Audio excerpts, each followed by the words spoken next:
हाँ हाँ। तो दो ना कंपनियों से मैंने कहा ना, जब हमने स्कूटी ली थी तो लोन लिया था उस टाइम पे ना, एक मनी व्यू से लिया था, एक मनी टैप से लिया था। एक की 3 महीने की थी, हमने दूसरी अभी देनी है, और एक देखिए वो ख़त्म हो जाएगा ना, 1792 की है। एक एक 2700 कुछ की थी, है ना, उसकी भी तीसरी समझो चली गई है, हमने देर एक्स्ट्रा ले ली थी उन्होंने ना। पिछली बारी क्या हुआ था, मैं गर्मियाँ थी ना, तो मेरा बेटा कैश लेके आता है घर पे, तो उसको मेरे को जमा कराने जा रहा था, तो बीच में मैंने 1-2 दिन थोड़ा कहा, मैं कहा मैं देख के जाऊँगी, वीरवार जाऊँगी, जैसे मैंने कुछ माता के कपड़े लेने थे ना। तो फिर उस वजह से 1-2 दिन ऊपर हो गया, मुझे थोड़ी पता था कि ये ऐसे करेंगे, 200 400-500 रुपये लगा देंगे हमारे चार्ज ना। खैर वो तो मुझे पता नहीं चला, चार्ज उन्होंने पहले नहीं लगाया था, पहले तो बोले जा रहे थे, उसमें पैसे नहीं थे अकाउंट में ना, तो मैं डाल के आई तो फिर पैसे आ गए। तो इन्होंने क्या करा पहले तो, और मुझे फ़ोन भी करते रहे, तो मैंने बेटे को ट्रांसफ़र कर दिया 2800 रुपये, 2700 कुछ रुपये की पेमेंट थी, 2800 रुपये पेमेंट कर दिए, उसने अपने अकाउंट से इनको पेमेंट कर दी। और उन्होंने क्या करा, वेन्यू वाले ने मेरे अकाउंट से भी पैसे निकाल लिए। अब वो एक साथ दो चली गई। अब जिनको ये फ़ोन करवाने के लिए भेजते हैं ना लड़कियों को, उसका नंबर था, मैंने उनको बड़ा व्हाट्सअप करा, भी दो चली गई है, एक हमें भेज दो, फिर पिछली बार आगे के लिए ना परेशानी हो जाएगी, फिर दोबारा तुम और मांगेंगे, वही जो दिक्कत आ रही है ना इनके, कोई जवाब नहीं। जब उनके पास पैसे चले जाते तो थोड़ी जवाब होता है।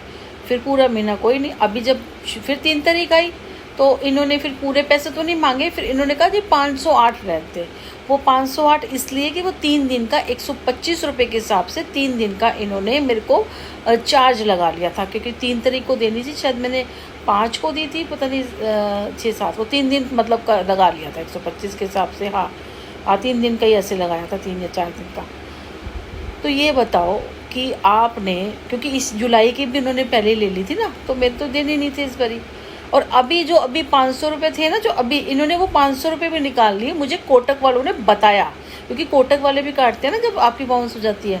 तो मैं वो गई थी, तो मैंने ऑटो डेबिट हटवाया, फिर उनसे पूछा ये क्या है, फिर उन्होंने बताया, वहाँ से कॉल आया कि मैडम ऐसे से है, मैं वो रिफ़ंड कर देते हैं ना जो भी काटा है, तो उन्होंने मुझे रिफ़ंड कर दिया। फिर एक और फिर दोबारा से उन्होंने कहा कि मेरे आपके पास आ गए हैं, एक फिर कहने का किसी और ने निकाले हैं, फिर उन्होंने रिफ़ंड कर दिया बेचारों ने। अब वो क्या करा, तीसरी बार इन्होंने मनी व्यू वाले ने 508 की जगह 500 रुपये थे वो भी निकाल दिया। तभी मैंने अपना अकाउंट खाली करके बेटे के अकाउंट में पैसे डाले हुए हैं। मेरा अकाउंट बिल्कुल ज़ीरो है, मैं बेटे के अकाउंट में पैसे डालती हूँ, वहाँ से हम पेमेंटें कर देते हैं, अपने अकाउंट से पेमेंट नहीं करती। अब ये 3 दिन हो गए, मुझको से 2700 की 3 पेमेंट देनी होगी, 5-6 हज़ार रुपये देने होंगे ना, ऐसा कोई लंबा छोड़ा बिजनेस भी नहीं है ना। अब इन्होंने इधर से उधर से दिन में कम से कम 10-10 कॉलें कर रहे हैं मुझे, और 10-10 ही मुझे मैसेज भेज रहे हैं मुझे। ठीक है, अभी ये इनको लग रहा है कि ऐसे इनको परेशान करेंगे, मैं परेशान नहीं हो रही, क्योंकि मैंने पैसे दे रखे हैं, कल मैं सारा रिकॉर्ड दे दूँगी। फिर ये अगली बार जो मेरे से पेमेंट जाएंगे, फिर उसमें आ रहा था कि रिकवरी वाला आपके घर भेज दूँगी, मैं तो चाहती हूँ वो आएगा, पहले तो गेट वो उसको बोल दूँगी वॉचमैन को गेट बंद कर दे, ये अंदर होगा।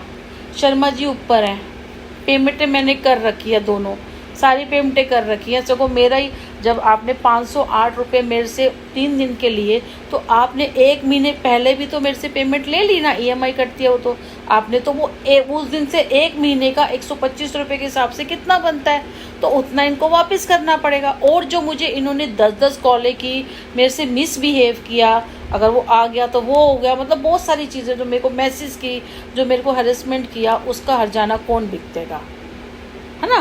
तो मैं केस कर दूँगी इनके ऊपर, तो मैं पुलिस को कॉल कर दूँगी, जैसे ही वो आएगा ना बंदा या कुछ ऐसा होगा, तो मैं पुलिस को कॉल कर दूँगी। तो मैंने ये सोचा है, तो इसलिए ना आपसी रंजिश ना निकाले मनी टैप को, कहीं किसी को फ़ोन करके कुछ करके भी ऐसे कर दे। तो मैंने पेमेंटें कर रखी हैं, मैंने कल बिजली का बिल भी जमा करा दिया था, ठीक है ना, मैं पेमेंटें कर देती हूँ। अब मेरे पास अपने, मैंने 3 दिन से घर में कुछ नहीं मंगवाया, जो हमारे पास है वही खा रहे हैं। मैंने कहा ना अगर देना होगा ना किसी को, तो मैं पहले उसका दूंगी, मैं खुद नहीं खाऊंगी। दूध इतना ही था कि 2 गिलास था, 1 गिलास मैंने बेटे को आज दे दिया, 1 गिलास कल दे दूंगी मैंने दूध नहीं पिया। जो कुछ होता है मैं बेटे को दे दूंगी, कोई बात नहीं, काम करेंगे आज। कल जैसे जिसने वो कांड किया ना, बेटे का काम ही नहीं दिया जी, ठीक है ना। पहले एक दिन पहले 7 तारीख को वो बकेट आ गई उसके आइसक्रीम के, हमें तो नहीं। अब ये मेरा बेटा कहने लगा मम्मा ये तो